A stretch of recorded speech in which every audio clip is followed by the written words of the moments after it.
Welcome back to Changing Greers. I'm Brady. And I'm Ben. And today we have Mr. Coach Korea, football coach, teacher, and also girls flag football coach. There you go. He wears a lot of hats. So we're just going to talk about girls flag football specifically today. We're just going to start off. So could you just kind of explain what it is for people that don't? Is there anything different than just? It's kind of in the name. It's flag football, not tackle football like we normally see. Main differences is this year we're doing seven girls on a field at a time.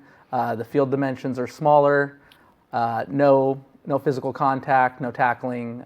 We do all that with the flag instead. Why did you decide to coach girls flag football? What was just the reason? Because you started the whole thing here at South, so I just want to know. So I decided to start coaching. It's something I've wanted to do. I looked my previous job at Judson Middle School. I looked into starting it there when I was there briefly, and it just never worked out because of my football requirements here at South. But last year, I heard that the boys were starting the boys volleyball team, and I thought, well, we need another sport to kind of counteract that if it potentially does become a sport. So I thought flag football would be great, and it just happened to be that Oregon, the state of Oregon, was actually starting a flag football program. So we just kind of jumped on that bandwagon, and yeah. When does the season start this year? The season will start in April. Practices will start in March, like official practices. Competitions and stuff will start in April, and will be done May 13th, I believe. So you had like a huge turnout last year. Are you expecting the same thing this year, more? I know you have your first thing tonight, but could you just give a little bit of a... Last year we were incredibly fortunate. We ended up carrying about 40 girls on the roster, which was double or triple what the other programs had. That presented some unique challenges, but it was a lot of fun having that much interest. And then this year we put out a preliminary sign-up, get some more information, and we're at over 70 girls who have expressed interest. Will they come out? I don't know for sure, but over 70 have expressed interest. So, do you have any ideas why you think there's such a big turnout for it? I think that our football program here does a good job of making things fun and exciting on Friday nights. And I think a lot of people have latched on to that excitement of the Friday night football games. And then I think it's something that girls have wanted to do for a long time, is play football and be in this space that was predominantly dominated by men.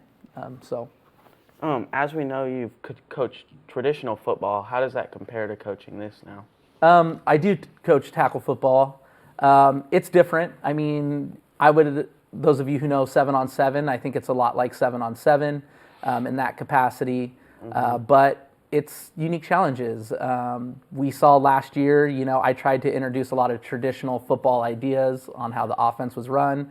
And we saw a lot of untraditional defensive setups that gave us a lot of problems. So it's fun, it's learning, it's exciting.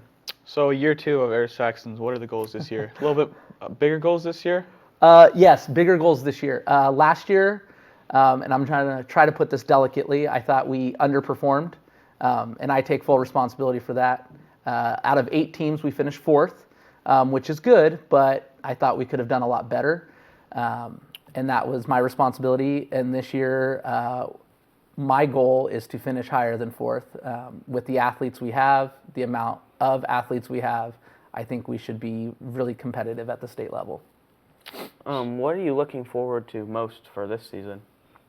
This season, I'm looking forward most to competing and getting our athletes ready to compete. And I have to reconcile that with I have to keep it fun as well. I can't be hyper competitive. So I'm looking forward to putting out a competitive product that the girls are actually enjoying and having fun, and not treating it like traditional where winning is everything. Right. Yeah. Last year, so you said there's 8 teams. Is there a lot more teams this year? Because I know the sport's just growing right now. Is there more? Yeah. So there was a huge push to get more teams added this year. Early estimates are we'll have about 20 teams. Wow. So up from 8 from last year. 20 teams all over the state, as far up as Astoria, and as far south as Gold Beach. if you know where that is. It's pretty far south. Yeah. So It's fun. all over. What is one of your favorite memories from last season as well? Ooh, that's a great question. One of my favorite memories, I think, honestly, was just practice.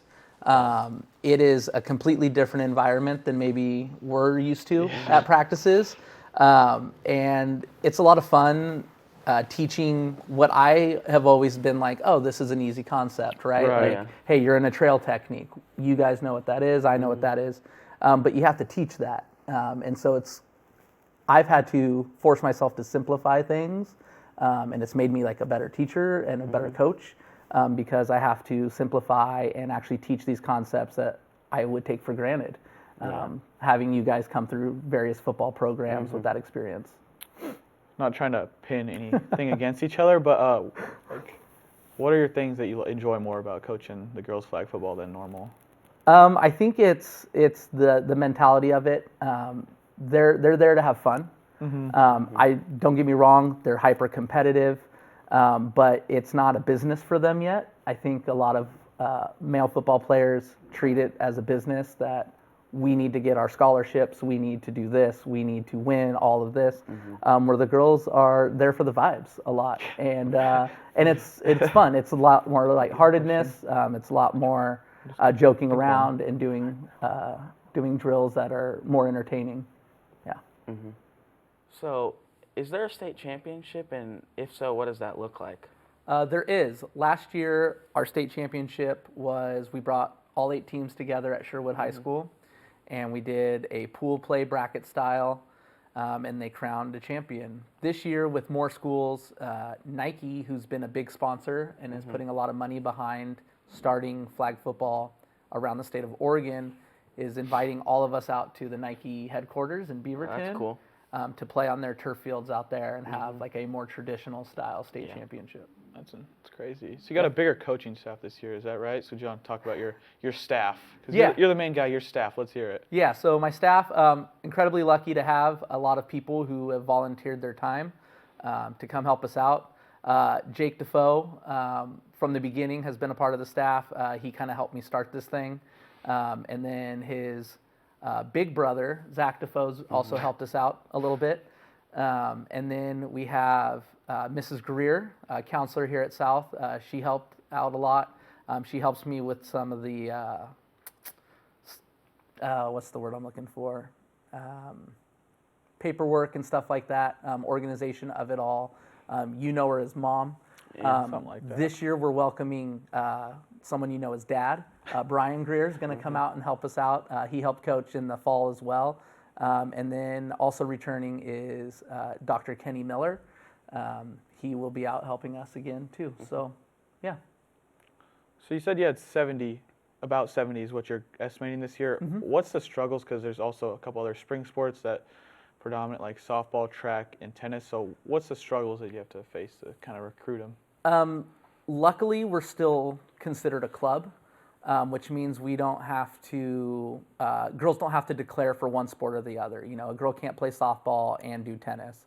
You have to choose one. But since we are a club sport, they can technically do both. So some of the struggles have been just coordinating schedules. Tennis has tournaments often, track and field has their meets, softball has their games. And so recruiting them has been tough. Track was awesome last year. They really worked with us and their athletes, the athletes that we shared, to make sure that they could do both. Tennis worked with us a little bit last year to make sure that their athletes could do both. And then this year it sounds like maybe softball is willing to work with us a little bit so that their girls can do both as well. So you have an open field tonight. For the first time, do you think it'll be a big turnout, or what do you think you're looking at for that? Tonight is our first open field, open gym type thing. Not a practice, not required by any means. We're expecting a decent turnout. I've probably talked to 12 to 15 girls who have been like, yeah, I'll be there, or me and my friends will be there and stuff like that.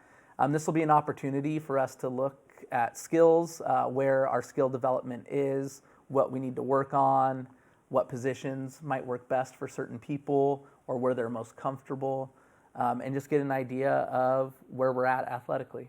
Do you have any, any last words you want to say for the camera before we send you back to your room? No, other than the great thing about flag football is anyone can play it. It's accessible to anyone. So no matter where you fall on the spectrum of an athlete, there's a position for you. There's time that you can play. There's skills that you can develop to get on the field. It's not like traditional football where there's a lot of archetypes of what you have to look like or athletically be in order to compete at that level. Yeah. So, Well, we just want to thank you for being on here and just being such a great guest. Thank you. yeah, thank you. Well, that will conclude episode number 4 of Change Gears. Appreciate having you on. Yeah, thank you. Yeah, thank you.